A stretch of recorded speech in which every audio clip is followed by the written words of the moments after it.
Yo, yo, yo, what is up mga maharot? It's your boy James and today we will be unboxing mga power tools na nabili namin from Inco. So last week bumili kami ng Inco inverter MMA welding machine 350 amperes. May libre tong welding mask tsaka kasama yung hindi ko alam yung eksaktong tawag yung pantiktik. And then sa other side niya is steel brush. Check natin mamaya kapag ng unboxing. So, pag bumili ka pala nito, bukod sa 50% off na siya, may kasama siyang 750 watts na angle grinder. May angle grinder na ako pero mas maganda kung dalawa kasi mas mapapadali. Meron kang angle grinder for cutting and then angle grinder for grinding disc. Kasi once pag nag-spot ka, di ba dumulobo, may mga lobo-lobo siya na kulay itim. So ito, gagamitin ko siya pang grinding disc para mapudpud ko yun, mapino, mapatag ko yung kulubot ng welding machine. So hindi ko pa siya natatry kasi nga unboxing. So siguro sa mga next episode, papakita ko sa inyo siguro konting safety, konting idea on paano yung timpla nito sa 1.2 and 1.5 na thickness ng bakal. Tingnan natin kasi ako wala akong idea. So may ginagamit ako, nanghihiram ako sa kapatid ko, yung Diden, which is very good talaga, sobrang ganda. Kaso sobrang mahal naman. Wala tayong ganun. So ito muna for personal use and hobby na din. May plano kasi akong dahan-dahan bumuo ng mga storage and racks. Diba? May napuntahan kami isang resort ang ganda ng yung framing niya bakal tapos 3/4 plywood yung panels. Ang hangas So parang industrial vibe yung datingan. So let's see. Okay, now let's start unboxing. Start tayo dito sa angle grinder 750 watts. Actually nabuksan na to sa store para to check kung kompleto yung gamit. So dito sa loob yung auxiliary handle, kita nyo dito. Itong spanner, ito yung pang ng bala. Siyempre kasama dito yung user manual. Then, ito yung mismong unit. Ito yung mismong grinder nito. Ganda ng kulay. Orange. Meron ako nito dilaw. Dilaw talaga. Pinalitan ng kapatid ko yung hiniram niyang grinder na sira. So ito, meron. Pinalit siya. Pakita ko sa inyo mamaya. And ito, yung nakalimutan ko ng tawag dito pero ito yung nilalagay siya dito para hindi tumalsik yung protection para hindi tumalsik yung ng bakal sa'yo. Ang hindi ko pala tiningnan dito nung nabili ito, okay, kasi ito nababaliktad to. May bala kasi na yung may ring.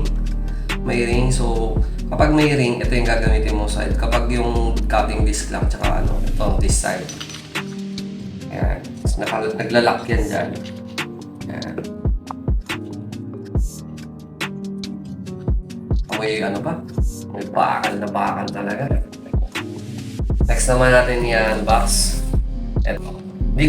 Nung binuksan nila to, hindi pa naka-assemble yung welding mask. Para siyang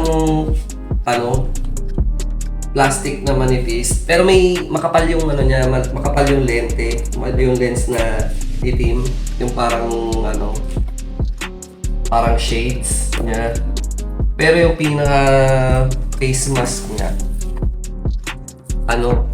manipis. Pero siyempre, okay na yun, manipis, magaan, para, di ba, madali mong buuin natin ito. Let's check. So, kompleto naman yung nakalimutan ko din tawag dito. Basta dito, ito yung pupunta sa bakal, ito yung ground, tapos dito yung welding rod. Okay. Pero may mga proper na tawag dito May mga proper na tawag dyan. Nakalimutan ko lang. Kaya nyo na. Tapos, ito yung sinasabi ko na may libre siyang steel brush sa this side and then yung pang tik-tik ng ng lobo ng welding machine yung luto. Bakal yan, bakal. And then, ito ata yung sa face mask, ganyan. Ito yung sinasabi ko, bubuhukin pa siya. Try natin buhukin. Oh, okay. So, basic lang naman. Huwag na kayo mag-inante kung at least may libre, di ba? Kasi ako yung ginagamit ko, yung shades eh. Shades na kuha ko nung wedding. So, giveaway nila. Giveaway ng tropa ko nung wedding nila. Makapal to, maganda. Ayan. Ito yung ginagamit ko pang wedding before. Ito, buuin natin. Kinuhook lang siya dito. Yan. See? O, diba? O, diba? Diba? Angas. So, yung unit. Ito yung kinagulat ko dito sa unit. Napakagaan. Napakagaan.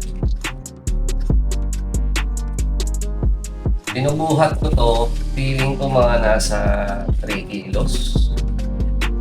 Siyempre kasama dito yung user manual. Yung lens niya protected. Yan, okay naman yung package. Protected siya. Kaya natin. Buhay natin kasi bukas mag-aano ako. Mag-i-spot ako. Yumuyug-yug yung harang ko ng parking. Tsaka bala kong medyo paiksiin, parang ang haba eh. Nahihirapan mag-park yung mga kapitbahay ko. Nilagyan ko ng harang sa pagitan namin kasi last time, yung motor ko nakapark ng ganyan doon. And then naatrasan nila. Diba? Eh, yung garahe namin kasi, ang kasya is kotse lang. Hindi kasya yung motor sa loob. So, syempre, bigayan, diba? Yan, sushoot lang dito. Yan lang. Protektado.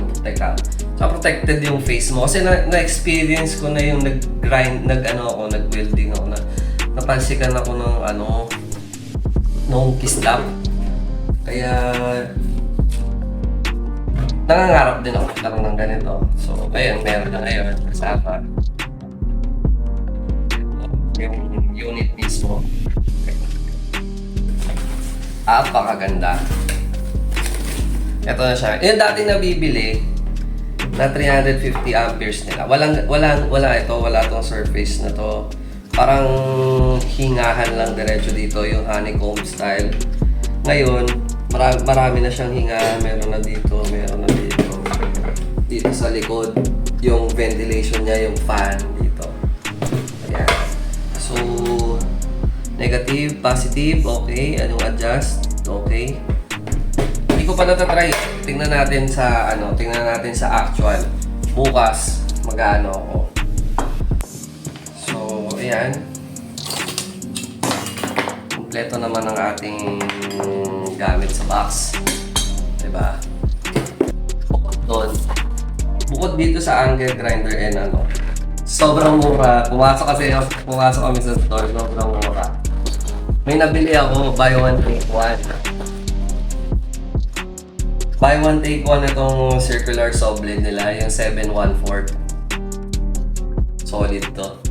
Solid to, pino yung blade niya. Kasi magtatabas din ako ng panels. Kasi nga gagawa ako ng racks and shelves and storage dito sa bahay namin. Tapos meron akong skwala dati. Skwalang bakal. Hindi ko na siya mahanap. Nasuksok lang siguro sa kung saan man sa mga dating project. So bumili ako ulit ng skwala. Mas maganda kasi magpapanel na rin ako. Kasi yung gano'n, nahihirapan ako yung skwalang bakal na L.